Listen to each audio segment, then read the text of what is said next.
One thing that keeps me puzzled, despite having studied finance and economics at the world's best universities, the following question remains unanswered. Why is it that 5,000 units of our currency is worth 1 unit of your currency, where we are the ones with the actual gold reserves? It's quite evident that the aid is in fact not coming from the West to Africa, but from Africa to the Western world. The Western world depends on Africa in every possible way, since alternative resources are scarce out here. So how does the West ensure that the free aid keeps coming? By systematically destabilizing the wealthiest African nations and their systems, and all that backed by huge PR campaigns, leaving the entire world under the impression that Africa is poor and dying and merely surviving on the mercy of the West. Well done, Oxfam, UNICEF, Red Cross, Life Aid, and all the other organizations that continuously run multi-million-dollar advertisement campaigns depicting charity porn to sustain that image of Africa globally.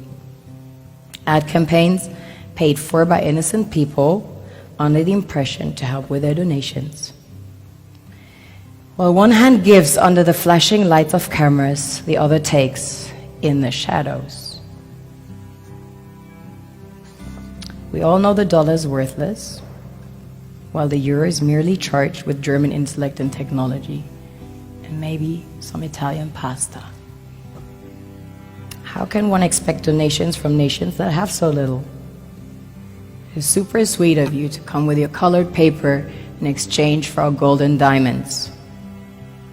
But instead, you should come empty-handed, filled with integrity and honor. We want to share with you our wealth and invite you to share with us. The perception is that a healthy and thriving Africa would not disperse its resources as freely and cheaply, which is logical. Of course, it would instead sell its resources at world market prices, which in turn would destabilize and weaken Western economies, established on the post-colonial free meal system.